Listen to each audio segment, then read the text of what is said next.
kita bahas ya. Alasan dia tidak diterima di Indonesia. Ternyata ini guys ya. Gitu. Iya, tapi nggak lolos. Tuh, aku tuh tadinya ragu kan. Kayak, ih jauh nih. Kayak bisa nggak ya? Terus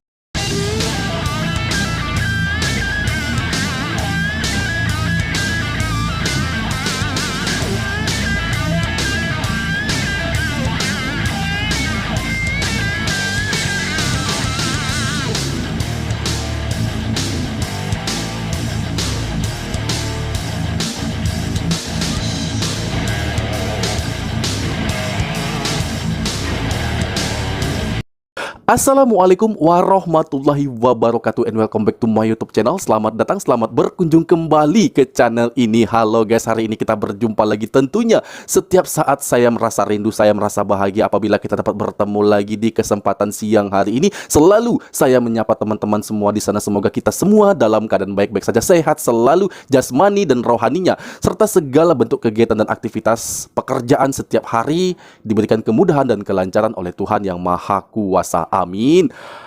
Guys, ternyata di sini ada satu info, satu berita, kabar yang sangat mengejutkan guys ya. Bukan hanya saya, bahkan saya sangat yakin teman-teman semua di sana bila mendengar kabar ini pasti sangat terkejut ya. Terkejut sekali. Terkait hal apakah itu? Bahwa di sini ada wanita cantik asal Indonesia ya, yang mana dia mengaku bahwa dia tidak lagi diterima di Indonesia. Wow, ada apa ini guys ya? Saya kok ngerasa nggak yakin ya bahwa dia adalah wanita asal Indonesia, namun dia tidak diterima di Indonesia. Kok rasanya mustahil ya guys ya? Nggak mungkin. Namun itulah faktanya. Ini adalah pengakuan dia secara jujur guys. Dia tidak diterima lagi di negara Indonesia. Apakah yang terjadi guys? Bagaimana kelanjutan kisah wanita ini? Ternyata dia mengambil satu keputusan untuk pergi ke negara Malaysia, dan kini dia berstatus ya sudah bekerja di Malaysia setelah dia menempuh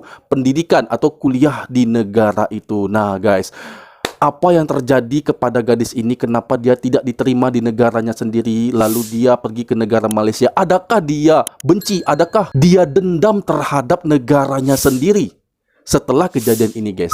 Dan apa yang terjadi sebenarnya? Oke, sebelum kita lanjut, alangkah baiknya bagi Anda yang belum support, silahkan kalian dukung dulu channel ini ya sebelum kita mereaksinya. Dan jangan lupa juga tekan like-nya, notifikasi bell-nya juga jangan lupa ya guys ya. Oke, tanpa banyak berbasa-basi, kita langsung saja memutar video itu. Ini dia. Kerja di Malaysia. Saya mau ngobrol-ngobrol seputar pengalaman dia, kuliah, dan bekerja di Malaysia. Hobinya jogging, jadi saya sekarang pakai pakaian jogging, mau jogging bareng dengan dia. Nanti kita juga minta tips and triksnya bagaimana tinggal di Malaysia. Oke, ikutin saya. Saya ada di Taman Tasik Perdana. Kita mau jogging di sini. Ini ada salah satu taman yang ada di pusat kota Kuala Lumpur. Nah, itu dia orangnya. Talita. hai, apa kabar? baik. Ya, ini karena kita jogging, pemerintah Malaysia kan mengizinkan tanpa masker. Betul. Nah, kawan-kawan mungkin banyak yang belum tahu. Boleh nggak memperkenalkan diri, namanya siapa, kemudian asalnya dari mana, terus statusnya apa? Oke, statusnya. Oke, hai semuanya, nama aku Talita Tifal Adnan. Talita? Talita Tifal Adnan. Diva Adnan, oke? Ya. Aku dari Jakarta. Ya. 23 tahun. Masih 23 tahun? Berarti nggak jauh dong? Oke. Nggak jauh lah. Oke. Terus? Ya, aku di sini di Malaysia dulu kuliah. Oke, kuliah di Malaysia ya? Dan sekarang lanjut kerja di sini. Kerja di sini. Statusnya? Pekerja. Available atau enggak nih? Ya, kalau ada boleh. Takut ya mau terbuka. Enggak. Talita, jadi udah berapa lama dong tinggal di Malaysia? Total dari kuliah sampai kerja udah hampir 5 tahun sih. 5 tahun ya? Berarti masuk tahun 2016. 2016, oke. Dari kecil sampai sekolah SMA itu berarti di Jakarta. Di Jakarta. Dan akhirnya memutuskan untuk kuliah di Malaysia. Itu yang melatar belakangnya apa dong? Jadi dulu ceritanya pas lulus SMA, pengennya sih kuliahnya di Indonesia, daftar-daftar PTN. PTN, PTS gitu-gitu? Iya, tapi nggak lolos. Oh. Jadi terus tiba-tiba, tadinya aku udah mau kuliah swasta tuh di Jakarta. Tapi tiba-tiba kayak papaku dapat rekomendasi UUM inilah di Malaysia. Di Malaysia. Terus ya kata papaku, kenapa nggak coba dulu? Aku tuh tadinya ragu kan, kayak ih jauh nih, kayak bisa nggak ya? Terus agak ragu awalnya, tapi ya udah deh coba dulu aja. Akhirnya aku cari tahu UUM itu kayak gimana, terus kayak lingkungan di Malaysia itu kayak gimana, sistem sistem pendidikan di Malaysia itu kayak gimana. Terus akhirnya ya udah aku beraniin diri buat diri. Dan itu first time-nya kamu jauh dari orang tua. Iya, betul. Betul nggak? Betul. Betul ya. Tadi kamu kuliahnya di mana namanya? UUM, Panjangannya? University Utara Malaysia. University Utara Malaysia. Iya. Itu di mana sih? Itu di Kedah. Kedah itu berarti di utaranya Malaysia Utara, ya? udah ujung banget. Ujung banget. Udah deket Thailand. Deket Thailand ya? Udah perbatasan Oke. Baik. Nah, kan banyak nih kampus di Malaysia. Kenapa kamu memilih UUM? Kalau UUM itu pertama ya karena emang dapat rekomendasinya dari UUM itu kan. Ya.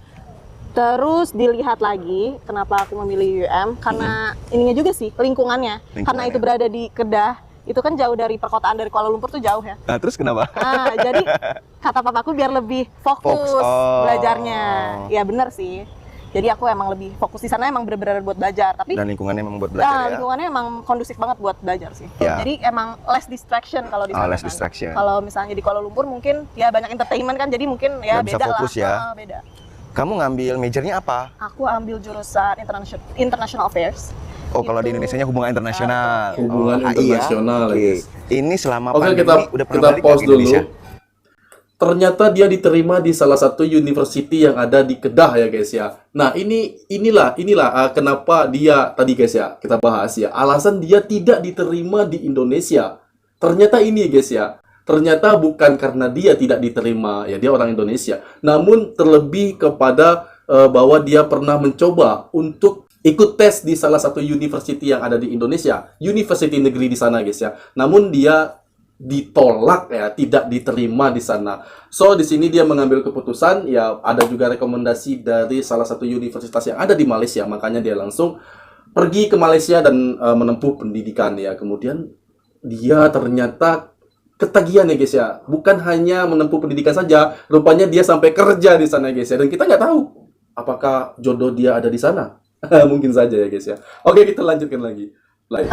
Belum. Jadi udah lama dong. Udah hampir ya setahun lebih lah. Setahun lebih ya? Semenjak pandemi itu emang udah nggak pernah balik lagi ke Indonesia. Ini pandemi kan Februari, Maret tahun lalu. Iya. Selama itu kamu Enggak, belum ke balik. Idul Fitri, Idul Fitri, Idul Adha di sini. Di sini tahun baru di sini. Nggak kangen apa orang tua? Kangen banget. Ada nggak pengalaman-pengalaman yang menarik gitu yang kamu mungkin nggak bisa lupa?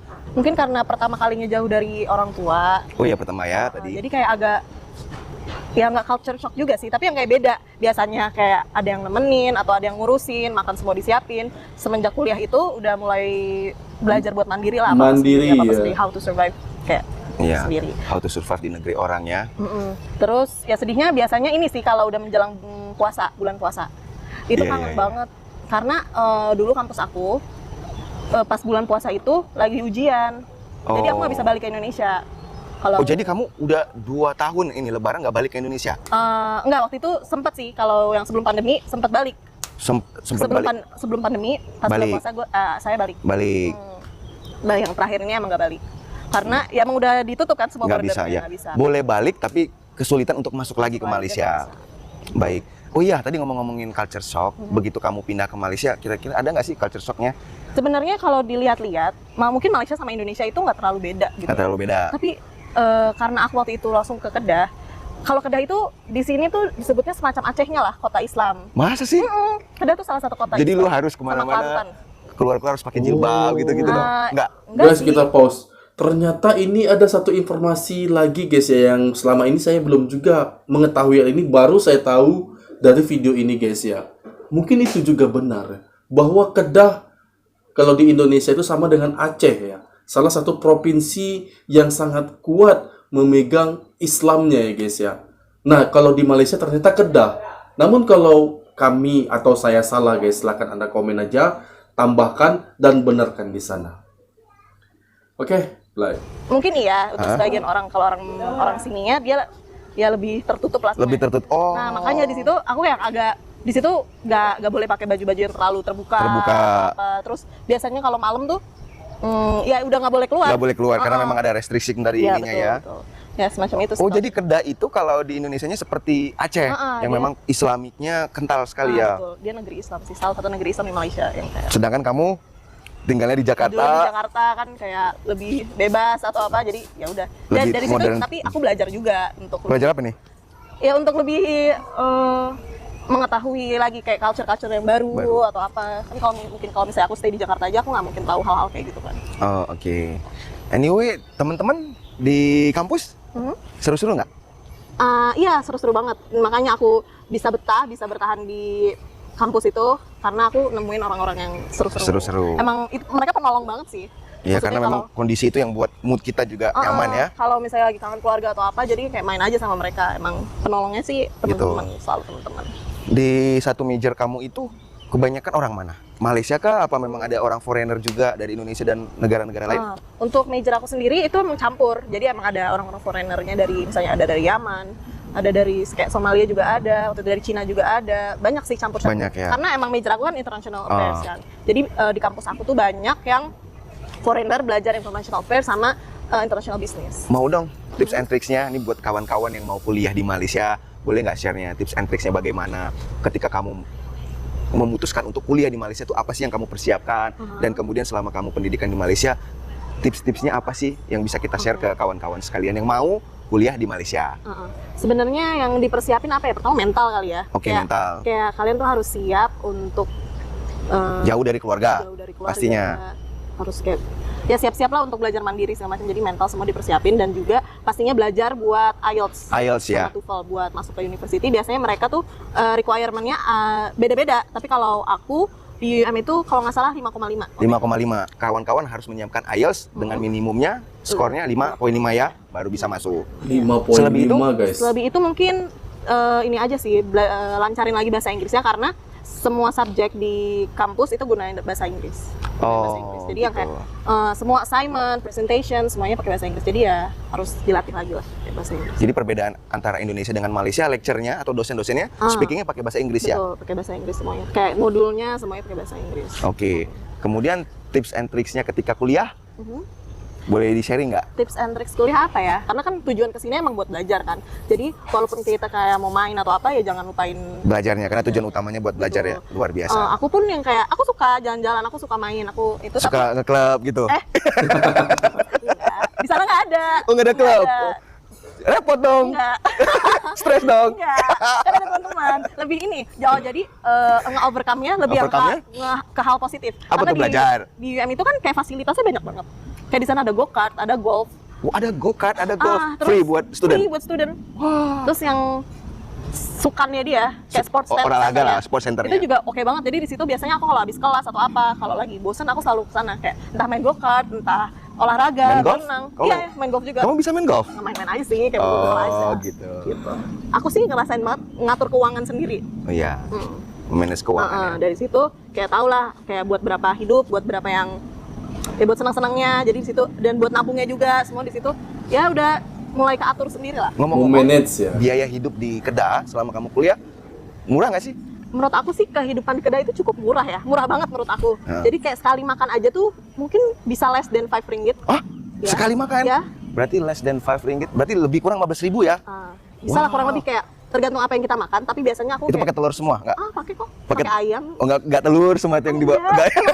Bukan makanan yang menyedihkan. Bukan makanan yang menyedihkan. Makanan proper gitu. Tapi emang harganya murah-murah di situ, makanya cukup lah buat kayak mahasiswa-mahasiswa. Aku senang sih, jadi bisa nabung banyak.